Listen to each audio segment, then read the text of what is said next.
Their fault. Okay, we're going to start. So I don't know how long it's going to take. It's a relatively short passage in the Talmud.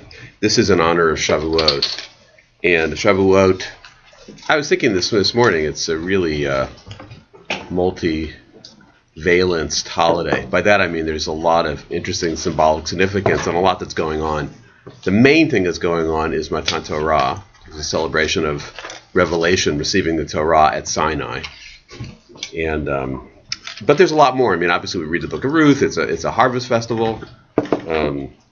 It's a holiday about relationships. That's part of the Ruth story. I was thinking even what Charlie said today that most famous lines in Ruth are, wherever you go, I'll go. Your people will be my people. Those are really beautiful lines about connection, community. And but I'm not talking about that right now. I'm talking about revelation, receiving the Torah. This is a famous story. So many of you know the story. You've read bits and pieces of it. You've heard different teachers talk about it. You've got it in English and Hebrew. I'm going to read the Hebrew, and then you can follow in the English or the Hebrew if you'd like. It's really a combination of Hebrew and Aramaic. It's the language of the Talmud.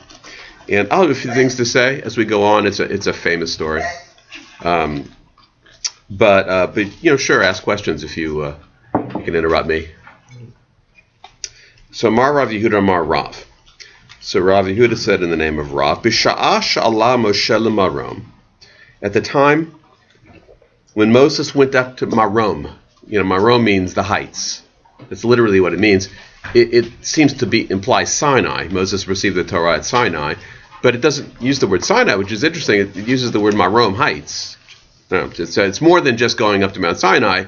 There's obviously some spiritual elevation that's going on. He's going up to the higher heights. Matz'o, he found LaKadosh Baruch Hu, that God was there. Sheoshev v'kosher ktarim lo'otiyot. So he saw that God was making crowns, was tying on crowns to the letters, decorations to the letters. And if you've seen the Torah, most of you have, or you've read from the Torah, you know that it's not just letters, it's fancy calligraphy, and many of the letters actually have very fancy and ornamental doodads on the tops, on the sides, things like that too. So Moses sees God as actually painting those or drawing those on with God's own hand. I mean, it says with his hand. And Moses is curious. Now, this is a question that's always interested me.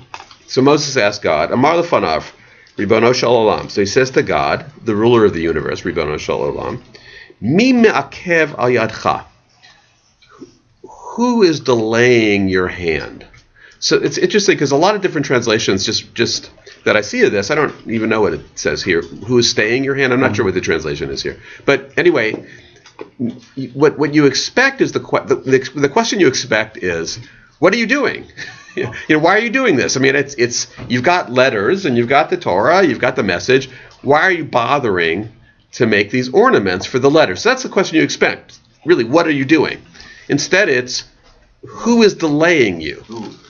So, first of all, there's two very interesting things in the question. One is who. What do you mean who? Like, someone is acting on you, God. How can anybody act on God, especially when God's making the Torah? And the question is not what you're doing, but who is delaying you?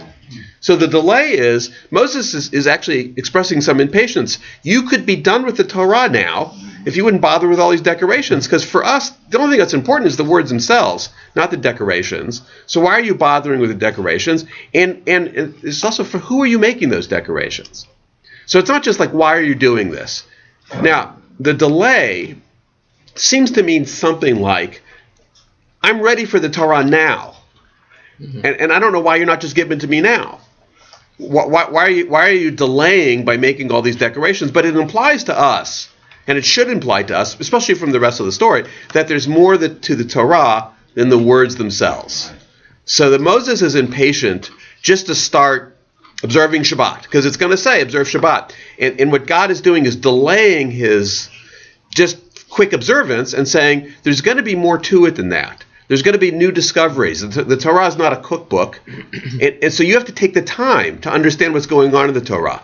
So that leaves the me for the question, who is delaying you, still in abeyance. But we're going to find out in a second, at least on a surface level, who is delaying God? All right, anyway, so... He's not delaying God, he's delaying his hand. So what's the commentary on the hand? Yeah. Oh, I don't know. It's an idiomatic expression, who is delaying your hand? But I don't know, it could be. The hand that gives the Torah is being delayed. It's also the hand that's writing the letters because... It's moving more slowly. Yeah, moving more slowly. Right, yeah, okay. To do all this fancy work. Okay. And the reason I spent so much time, I will get through the whole thing, because you will often see that question mistranslated in this famous story as just, what are you doing? But it's much more than what are you doing. Who is delaying your hand? Okay. Amarlo, Adam Echad. Okay, so that's interesting. That's almost an answer. There is a guy. There's going to be a guy. Adam Echad yesh shatid lihiyot, who will live. So the person who is delaying me right now is a person who is not yet born. Okay, shatid lihiyot, besof kamadorot. It's going to be born in many generations. The Akiva ben Yosef Shmo. His name is Akiva, so this is the famous Rabbi Akiva, which is closer to the time of the Talmud. Still, let's say the story was written in about 400 in Babylonia, and Akiva lives in around the year 100. We know when he died. He died during the Bar Kokhba rebellion, but it's 130, something like that. So the Talmud is right. The storyteller lives about 200-300 years afterwards, but Moses is 1,000 years before that. Shatid lidrosh, I'll call kotz v'kotz, tiling betiling shal halachot. Okay, so a guy's going to be born who is going to lidrosh. Lidrosh, so that's an interesting verb there. It means to interpret, like you hear the word midrash. Mm-hmm. Doresh also means to ask questions. It also means to demand. He's going to demand from the text, interpret from the text, from every little thing that I'm drawing. Kotz v'kotz, actually, a kotz is a thorn, but it's any little dot and dash and crown. It's going to interpret from those things miles and miles, rows and rows of halakha, of important information. Okay, so that's why I'm doing it. I'm not wasting your time at all. It's a kiva. That's because there's going to come a guy, and by implication, a whole generations and generations of people who will be able to interpret those things, which really is, I think, a message to Moses to slow down and don't assume that what you're reading is it all, is everything, because there's more to it, and don't worry so much about delay. I'll get it. You'll get it. Actually, you'll never get it, because there's always going to be more to learn. And there's this guy Akiva who's going to be particularly good at that. And Akiva, in fact, is going to really open the era of radical interpretation, interesting interpretation, infinite interpretation. Okay. Amar lefanav ribono shel olam. So he says, Moses talking to God, ruler of the universe, har'ehu li, show him to me. Okay, by showing him to me, it means that Moses is going to have to travel into the future. It's a time travel story. One of the reasons I'm so interested in this is I like time travel stories. There are a few in the Talmud, a few time travel stories. So this is one. Can it also mean that he is doubting God? Like, prove it to me? Oh, that's interesting. That's interesting. I've never read it that way. To me, it's Moses is very curious. Yeah. You'll see we'll see later, there's even an element of jealousy here.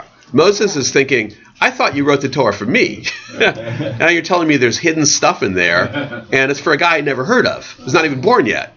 But let's say that Moses is curious. Let's stick with that reading for a second.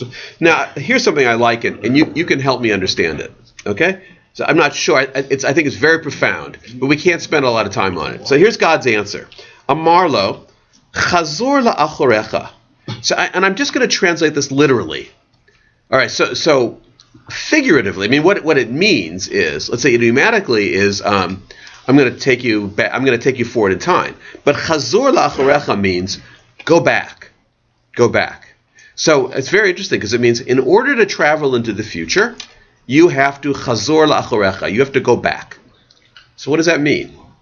So, well, I don't know. But you're going to see that phrase repeats a couple times in the story. Chazor la'achorecha. Go back. So one thing it could mean is in order to understand the future and what's going to happen in the future, you have to go back. So you have to go back to basics. You have to go back to understanding the first principles of what this is all about.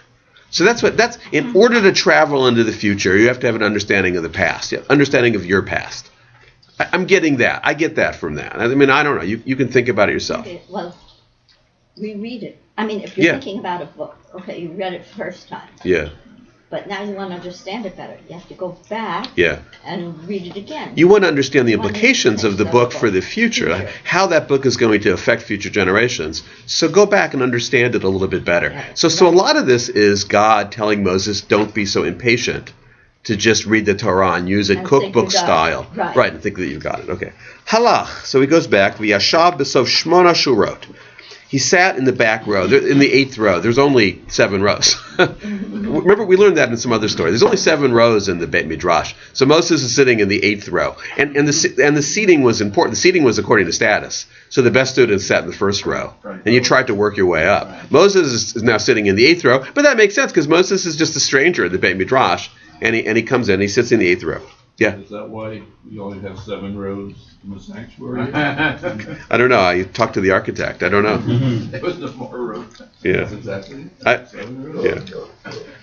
You should think about that before you sit in the 7th row too. All right. So he's sitting in the Beit Midrash, whereas presumably Akiva's there and teaching. V'lo haya yodea ma hein omrim. It couldn't understand. So this is of course Moses, who we say, well, first of all, we call him Moshe Rabbeinu, Moshe, our rabbi, our teacher. Now, we say he wrote the Torah, but really we mean God wrote the Torah. But Moses, let's say, is responsible for the Torah. And who knows the Torah better than Moses? Moses has no idea what's going on, even though what they're studying is Torah. All right. Now, on the one hand, this is perfectly normal.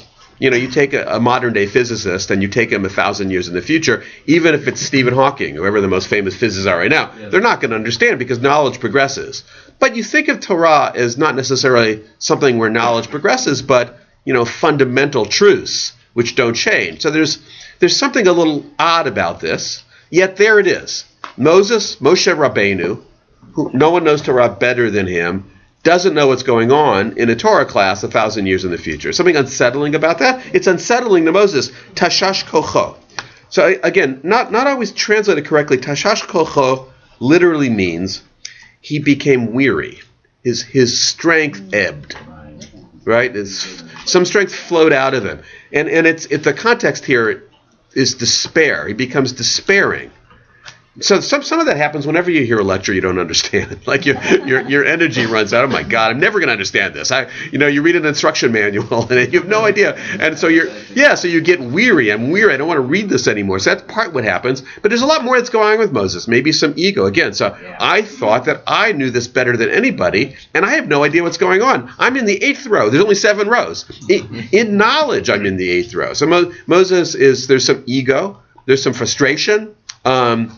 The phrase tashash kocho in the Talmud is often very often it leads to death, some form of violence. So it's an important phrase and a dramatic phrase. Okay. Kevan she'igia ledavar echad amru lo talmidav. Or so they came to one subject, and Akiva's students said, Rabbi, minayin lecha. How do you know that? So he said something, and what's the origin of that teaching?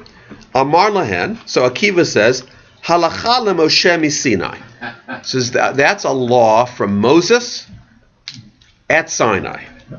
Nityashva da'ato. His mind became at ease. So that's also very interesting too. His mind became at ease, not because he suddenly understands it. If he suddenly understood it, we would know that. It would say, okay, now he understands what's going on.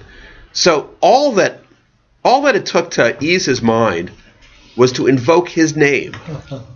Oh, so I still matter. I'm important. I'm still a source of knowledge. Somehow it's like Newton being in a class of postmodern physics and not understanding a thing and hearing his name, and that's enough.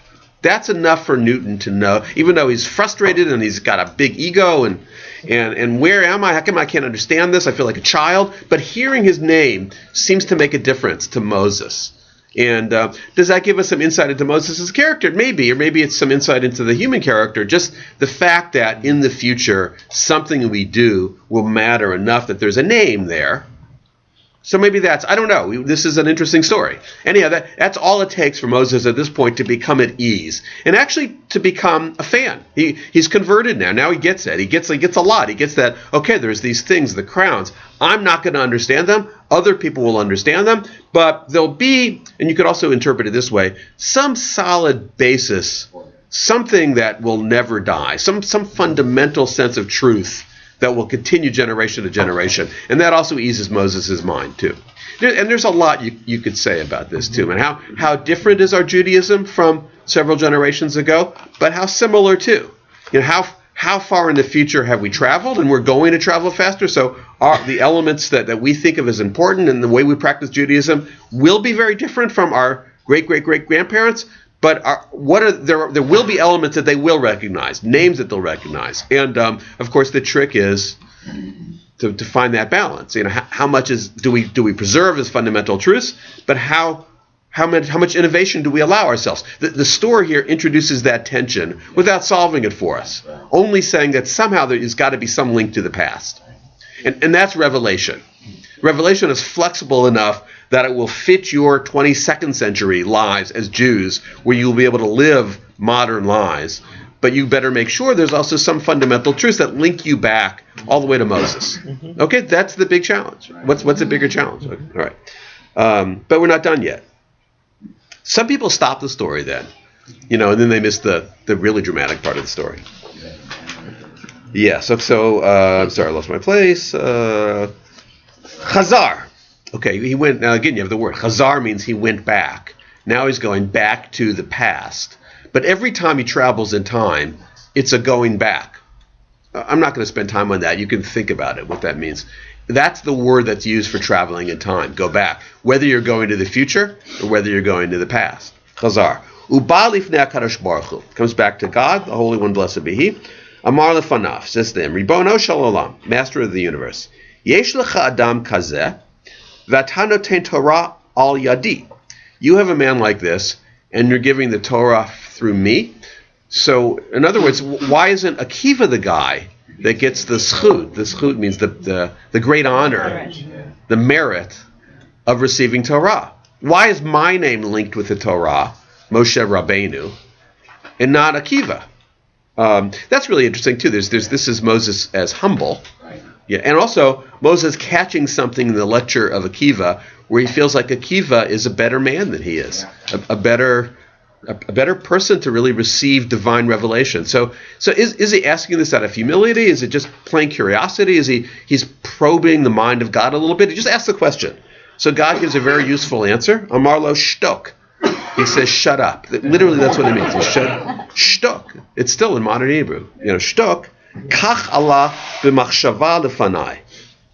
Thus it arose in my thoughts, in my machshava. So the idea of God's thoughts are suddenly introduced. God has thoughts, and there are plans in those thoughts that it's not only that you will never understand, it's that you're wasting your time in trying to understand, and I don't want to hear it. And I don't even want to hear your speculation about it. It's not claiming that it's an arbitrary decision. That would be something else. I flipped a coin, and it was you, and I was between you and Akiva, and you won. I flipped a coin. That would be an answer. Here, there is an answer, but there's no way you could understand it. It's in my machshava, and there's things about me you will never understand. So it's an important statement in this context, in the sense that you should keep trying to understand the Torah, but understand that you will never get to the very bottom of it. It's bottomless. Our interpretations are literally bottomless. There's more. There's always going to be some place where you're not going to be able to get beyond. But what you've learned from Akiva is that you keep digging. You can keep digging. There's going to be more and more to discover, but you will never get to the bottom of it. The Torah, that's its quality. It's got infinite wisdom in it. Okay. Now it suddenly veers off into some, very disturbing material. But and it's very interesting to kind of link the two parts of the story, where this lovely story where Moses is in the Beit Midrash, and the part we're going to read right now. Ribono shel olam, amar lefanav. So Moses says to God, Master of the universe, haritenu Torato, you showed me his Torah, his teaching. So you showed me something about him, what a brilliant Torah scholar he is, and those qualities. Har'eni scharo, I want to see his reward. I'm not even going to comment on the concept here of reward. Because Moses assumes, well, there's got to be a great reward. In heaven, I don't know. In the future, Moses uses the word reward. Moses doesn't use the word fate. Like, show me what happened to him. I want to know his reward.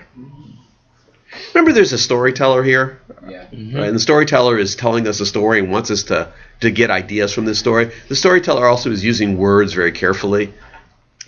Just by definition, a storyteller in those days is going to use words carefully because it's not so easy to write things down. And so you want to make sure that every word matters and every word is important. So the storyteller is thinking very carefully about every word. And the word he chooses here is reward. Show me Akiva's reward. Amar lo chazor la'achorecha. Go back. But now going back is going to be going to the future. Right. Okay, so it's again, every time you want to go in the future, you have to go back. Chazar la'achorav, and then it repeats it again. It says he went back. Ra'ah, so he's in the future, and he sees the schar, the reward of Akiva. Shoklin bisaro b'makulin. They're weighing out his flesh in the market. And this is an allusion to something the storyteller knows and everybody that's reading the story. Sorry? How Akiva died. Yeah. So Akiva died by having the flesh tore off his body by these combs. So he was tortured to death by the Romans for his role in Akiva's rebellion and for continuing to teach Torah after it was deemed illegal. So he was tortured to death. And God decides to show that to Moses in the story as a response to Moses' question. So, of course, what is Moses says? Amar lefanav, Ribono shel olam. So God says that Moses says to God, Zo Torah, this is his Torah. Zos chara, this is his reward. It's just 4 words in Hebrew, Zo Torah v'Zos chara, where he howls the unfairness of life in general. Wonderful people get tortured to death. Explain it to me. It's not even so much explain it to me. It's almost a howl of protest. It's a protest, but with a question mark. It's for sure there's a question there, where Moses is trying to probe more deeply, understanding why the world works the way it works. So what does God say? God actually gives him exactly the same answer he gave him before.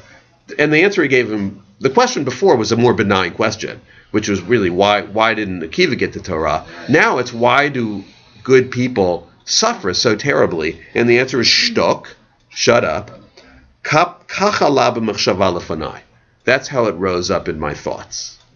What did Akiva say when he was dying? There was something famous that he said.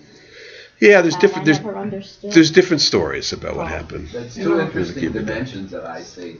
When Akiva is in the process of being killed or dying, he sees the letters of the Torah going up to Ha. Yeah. Going up to high. Yeah. It's almost a follow-on to that dimension that is being shown here, where he understood things in such a detail that those letters did have that kind. And the other dimension is during the time between Pesach and Shavuot, we don't celebrate. We commemorate the death of 24,000 of Akiva's, including Akiva. Yeah. Yeah. And so if you pick up on the dimension of what is really lost, is it's not only lost on Moses, what Akiva represents, but it's really also lost on us that the death of those students who would have contributed similarly to what Akiva did to the Torah, that they could have contributed even more to the understanding of that dimension. Right. Some profound dimensions here. Yeah, there is. I mean, it's right. Let me just add this so I don't run out of time. So the story ends with without doubt is the most difficult problem in religious thinking, which is at least religious thinking that flows from the monotheistic religions, which is theodicy, why bad things happen to good people. A question that's exercised lots of people for thousands of years, and yet we don't have any really good answers. So one reason, and the question you want to ask is why on earth does the story end with that? And it goes from being a delightful story, where the Torah is almost a plaything, where you can discover more and more very interesting and beautiful things. And then you have this time travel story where Moses actually gets to travel in time and learn Torah. And it ends on this note of horror with Akiva being tortured to death. And all I can suggest is that since it's it's religion's most enduring puzzle, and all sorts of human systems of knowledge have enduring puzzles. What happened before the Big Bang? What's the cure for cancer? Just all sorts of fields of knowledge have their enduring puzzles, and religion, this is the enduring puzzle. And in some ways, the storyteller maybe is hinting that this is something you're going to have to keep digging. Don't give up, because it's somewhere in those crowns. The story introduces the idea of infinite layers of knowledge that are there in the Torah. And you'll get a lot of it. You'll keep digging, but there's always going to be one more puzzle. And that's actually what makes the Torah beautiful and alive. But also frustrating. Moses tashash kocho. He gets frustrated. I want to know everything. And it really deepens Moses' understanding of the Torah, because at first he thinks it's just an instruction manual. You follow the instruction manual, you build the suitcase, you build the computer, whatever it is. And he has to learn through this story that it's not an instruction manual. It's a source of deep knowledge which has no end. And you have to keep probing and keep studying and keep learning, and there will always be more to learn. This sort of this and other stories seem to show one of the binary natures of God, in that he's all-powerful, he can see into the future, and at the same time he has no influence. He can't stop what happens to Akiva. Either he can't stop, or he plans on it. Or won't stop. I mean, so the story is even more disturbing than that, because God admits Allah b'machshava. That was my idea. That was in my thought. That's how I planned it. That's another way. I planned for it. That's even more disturbing. Of course it is. And there's no way. And he says shtok to Moses, meaning you're never going to understand why, but I'm telling you that was me. It was my idea. You want to know why Akiva was tortured to death? Because I wanted him to. That's what he's saying. And I know that's awful, but you're not going to understand why that is. And that's the infinite nature of Torah, of wisdom, which by the way, is what we celebrate on Shavuot. We're not just celebrating the instruction manual of the Torah. We're celebrating the wisdom that God gave us, which has infinite potential. So 2 more comments. So again, you could say it's an idiom, but he doesn't say it came up in my thoughts. It came up with the thoughts in front of me. Which is like the Spanish, the item lost itself, as opposed to I lost the item. So I'm not sure God takes ownership of this. He doesn't say Allah b'machshavti. It came up in my mind. He says kacha Allah b'machshava lefanah. It came up with a thought in front of me. It could have been somebody else's thought if he was aware. I have a contemporary sequel to the story about holding the hand. About 30 years ago, my wife was commissioned to make a Torah cover for Beth Tifereth Israel, who was a Holocaust story. It's still there. And when they dedicated it that night, it was a very moving experience. And Rabbi Gold was the rabbi at the time. And he made remarks. He said to Jacqueline, God must have held your hand. Yeah, that's great. Yeah. Sweet, comforting. All right, Yeshkoch, thanks. Yeah,